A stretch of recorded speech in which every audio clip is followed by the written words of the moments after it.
Hello guys, happy Sankranti ಎಲ್ಲರಿಗೂ.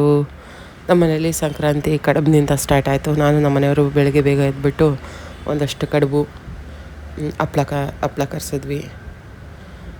ಮತ್ತು ಚಿತ್ರಾನ್ನ, mango ಚಿತ್ರಾನ್ನ ವಿಶೇಷ ಇವಾಗ ಫಸ್ಟ್ ಸೀಸನಲ್ಲಿ.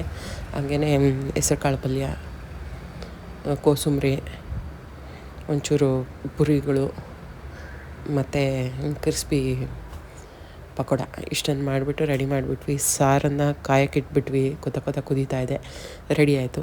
ನಾವು ಊಟ ಮಾಡಿಬಿಟ್ಟು ಎಲ್ಲನೂ ರೆಡಿ ಮಾಡ್ಕೊಂಡ್ವಿ. ನೋಡಿ, ನಮ್ಮ ಬಾಳೆ ಎಲೆಯಲ್ಲಿ ಊಟ ಮಾಡಿದ್ವಿ ಅಂದರೆ ಹಬ್ಬದ ಊಟ ಅಂತಲೇ. ನಮಗೆ ಖುಷಿಯಿಂದ ಬಾಳೆ ಎಲೆಯಲ್ಲಿ ಊಟ ಮಾಡಿಸ್ಬೇಕು ಮಕ್ಳಿಗೂ ಅಂದರೆ ನಮ್ಗೆ ತುಂಬ ಇಷ್ಟ. ಆಗೋಯಿತು ಹಬ್ಬದ ಊಟ.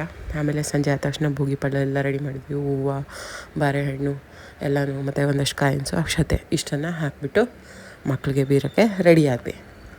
ಹಬ್ಬ ಅಂದಮೇಲೆ ತುಂಬ ನಮ್ಮಲ್ಲಿ ಏನಂದರೆ ನಮಗೆ ಒಳ್ಳೊಳ್ಳೆ ಔಟ್ಫಿಟ್ಸ್ ಅವ್ರಿಗೆ ಹಾಕಬೇಕು ಅನ್ನೋದು ನಮ್ಗೆ ತುಂಬ ಇಷ್ಟ. ಫೋಟೋಸ್ ಒಂದಷ್ಟು ತೆಗೆದಿಟ್ಕೊಂಡ್ವಿ. ಸ್ಪೆಸಿಫಿಕ್ಕಾಗಿ ಮಾಡ್ತೀವಿ. ಹಬ್ಬಗಳೇ ಆಗಲಿ, ಏನೇ ಸೆಲೆಬ್ರೇಷನ್ ಆದರೂ ನಮಗೆ ತುಂಬಾ ಇಷ್ಟ ಇಬ್ರಿಗೂ.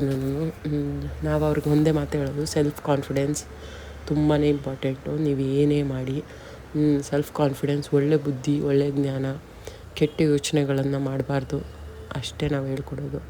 ಆ ಥರ ಸರೌಂಡಿಂಗಲ್ಲಿ ಕೂಡ ಇರಬಾರ್ದು ಜಾಸ್ತಿ ಅನ್ನೋದನ್ನು ತುಂಬ ಪ್ರಿಫರ್ ಮಾಡಿ ಹೇಳ್ತಾ ಇರ್ತೀವಿ. ಅವಳಿಗೂ ಗೊತ್ತು. ಅವಳು ದೊಡ್ಡವಳಾಗಿರೋದ್ರಿಂದ ಮನೆಯಲ್ಲಿ ಪ್ರತಿಯೊಂದು ವಿಷಯದಲ್ಲೂ ಅಷ್ಟೇ ಸ್ಪೆಸಿಫಿಕ್. ಅವಳು ಕೂಡ ಆರ್ಗನೈಸ್ಡಾಗಿ ಇರ್ತಾಳೆ. ಮತ್ತು ಅವ್ರ ಸ್ಕೂಲಿಂದ ಡಿಸಿಪ್ಲಿನ್ಡ್ ಅವಾರ್ಡ್ ಕೂಡ ಬಂದಿದೆ ಜೋಶುಗೆ. ತುಂಬ ಖುಷಿಯಾಗುತ್ತೆ. ಈ ಮನೇಲಿ ದೊಡ್ಡ ಮಕ್ಕಳಿದ್ರೆ ಅವ್ರ ಐಡಿಯಾಸ್ನ ಸ್ವಲ್ಪ ತಗೊಳ್ಳಿ. ಅವ್ರ ಐಡಿಯಾಸ್ ಎಷ್ಟು ಪ್ರೊಡಕ್ಟಿವ್ ಆಗಿರುತ್ತೆ ಅಂದರೆ ಪ್ರತಿಯೊಂದು ವಿಷಯದಲ್ಲೂ ಅವ್ರ ಐಡಿಯಾಸನ್ನು ಮಕ್ಕಳು ಬೆಳೀತಾ ದೊಡ್ಡವರಾಗ್ತಾರೆ. ನಾವು ಚಿಕ್ಕವರಾಗ್ತಾ ಬರ್ತಿರ್ತೀವಿ. ಸ್ವಲ್ಪ ಗಮನ ಇಡ್ತಾ ಇರಬೇಕು. ಇವಾಗಿನ ಜನ್ರೇಷನ್ಗೆ ನಾವು ಅಡ್ಜಸ್ಟ್ ಆಗಬೇಕು. ಅವ್ರು ಅಡ್ಜಸ್ಟ್ ಆಗ್ತಾರೆ ಅನ್ನೋದು ನಾವು ಎಕ್ಸ್ಪೆಕ್ಟ್ ಮಾಡೋದು ಇಲ್ಲ. ಅವ್ರಿಗೆ ನಾವು ಅಡ್ಜಸ್ಟ್ ಆಗ್ತಾ ಹೋಗ್ತೀವಿ. ಯಾಕಂದರೆ ದೇ ಮೈ ಬಿ ರೈಟ್ ಕೆಲವೊಂದು ವಿಷಯದಲ್ಲಿ. ಟೈಮ್ ಸೆನ್ಸ್ ಆಗಿರ್ಬೋದು, ಅವರ ಬಿಹೇವಿಯರ್ ಆಗಿರ್ಬೋದು, ತುಂಬ ಈಸಿಯಾಗಿ ಕ್ಯಾಚ್ ಮಾಡ್ತಾರೆ ಪ್ರತಿಯೊಂದನ್ನು. ಯಾರೇ ಆಗಲಿ ಮಾತಾಡಿದಾಗೂ ಅಷ್ಟೇನೆ ಬೇಗ ಈಸಿಯಾಗಿ ಅರ್ಥ ಮಾಡ್ಕೊತಾರೆ. ಸೊ ತುಂಬ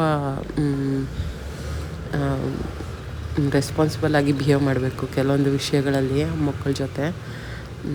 ಆಯಿತು, ಹೀಗೆ ಎಲ್ಲ ಆರತಿ ಎಲ್ಲ ಇದು ಭೋಗಿ ಆದ ತಕ್ಷಣ ಆರತಿನೂ ಮಾಡಿಬಿಟ್ವಿ. ಮಾಡಿ ಆವತ್ತಿನ ದಿನ ಈ ರೀತಿ ಆಯಿತು. ಕೆಲವೊಂದು ಟಿಪ್ಸ್ ಅಂದರೆ,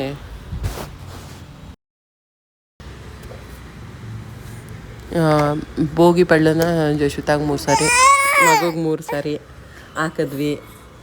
ಆಯಿತು, ಹಾಕಿ ಇಬ್ರಿಗೂ ಆಶೀರ್ವಾದ ಮಾಡಿದ್ವಿ.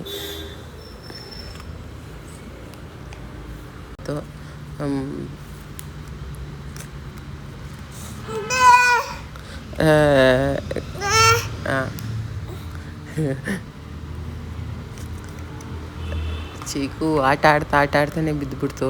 ಬಟ್ ಏನೂ ಆಗಲಿಲ್ಲ ದೇವ್ರ ದಯಿಂದ. ಅದೇನೆಲ್ಲ ಚಿಕ್ಕದಲ್ವಾ ಚೇರು, ಆಟ ಆಡ್ತಾನೆ ಇರುತ್ತೆ. ಇದು ಕಾಮನ್ ನಮಗೆ, ಬೀಳೋದು ಎದಳೋದು. It's okay. ಹೀಗೇ ನಮಗೂ ಫೋಟೋಸ್ ಅಂದರೆ ತುಂಬ ಇಷ್ಟ. ಮಕ್ಕಳನ್ನ ಒಳ್ಳೊಳ್ಳೆ ಔಟ್ಫಿಟ್ ಹಾಕಿ ಫೋಟೋಸ್ ತೆಗಿಯೋದಂದರೆ ತುಂಬ ಇಷ್ಟ. ಔಟ್ಫಿಟ್ ಸೆಲೆಕ್ಷನು ಅಷ್ಟೇ. ನಮಗೆ ಹಬ್ಬಕ್ಕೆ ಯಾವ್ಯಾವುದು ಸೂಟ್ ಆಗುತ್ತೋ ಅದೇ ಹಾಕೋದು. ತುಂಬ ಹುಡ್ಕೊಂಬರ್ತೀವಿ ಅಲ್ಲಲ್ಲಿ. ಎಷ್ಟು ಸಾಧ್ಯನೋ ಅಷ್ಟು ಆ ಇವೆಂಟ್ಗೆ ತಕ್ಕಂಗೆ ಡ್ರೆಸ್ಸಸ್ನ ನಾವು ಹುಡ್ಕೊಂಡು ಡ್ರೆಸ್ ಹಾಕೋದು, ಅದು ಖುಷಿ ತರುತ್ತೆ. ಈ ರೀತಿ ಒಂದಷ್ಟು ಫೋಟೋಸ್ ತಗೊಂಡ್ವಿ ಇಬ್ರು. ಯಾಕೆ ಕೊಡಿ ಫೋಸ್ ಅಂತ ಅಂದ್ಬಿಟ್ಟು ಹೇಳೋದೊಂದು ಹೇಳಿದ್ವಿ. ಬಟ್ ಅವ್ರು ಹೆಂಗಿರ್ತಾರೋ ಹಾಗೇ ಬಂತು ಲಾಸ್ಟ್ಗೆ ಫೋಟೋಸು. ಈ ರೀತಿ ಫೋಟೋಸನ್ನು ಒಂದಷ್ಟು ತೆಗೆದ್ವಿ. ಈ ಚೀಕುಗೆ ಆ ಬಾರೆಹಣ್ಣು ಬಾಲಾಗೋಗ್ಬಿಟ್ಟಿದೆ. ತೊಗೊಂಡು ಎಸ್ತಿದ್ದೇನೆ ಮೇಲೆ ಬಂದು ಬೀಳ್ತಾಯಿತ್ತು. ಅಯ್ಯೋ, ನಮ್ಮ ಮಕ್ಕಳಷ್ಟೇ, ಅವ್ರಿಗೆ ಗೊತ್ತಿರೋದೇನೋ ಅದೇನೇ. ಹಾಗೆ ಆಯಿತು. ಫೈನಲಿ ನಾನು ವೀಡಿಯೋ ಅಲ್ಲಿ ಇಟ್ಬಿಟ್ಟು ಸುಮ್ಮನೆ ತೆಗಿತಾ ಹೋಗ್ತಾಯಿದ್ದೆ ವೀಡಿಯೋನ. ಈ ರೀತಿ ಆಗೋಯ್ತು. ಎಲ್ಲ ಮುಗಿಯೋಷ್ಟೊತ್ತಿಗೆ 6:30 ಆಗೋಯ್ತು.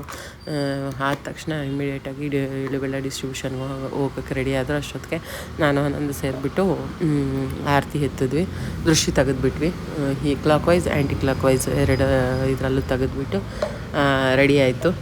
ಇಬ್ರಿಗೂ ಈ ರೀತಿ ಹಬ್ಬದ ಊಟ, ಹಬ್ಬದ ಆಚರಣೆ ಈ ರೀತಿ ಆಯಿತು. ಹಬ್ಬ ಅಂದರೆ ಖುಷಿಯಾಗಿ ಪ್ರತಿಯೊಂದು ಅಷ್ಟೇನೆ ಸ್ಪೆಸಿಫಿಕ್ಕಾಗಿ ಸ್ವಲ್ಪ ಮಾಡೋದು ನಮಗೆ ತುಂಬ ಇಷ್ಟ. ಲೈಕ್, ಶೇರ್ ಆ್ಯಂಡ್ ಸಬ್ಸ್ಕ್ರೈಬ್ ಮಾಡಿ.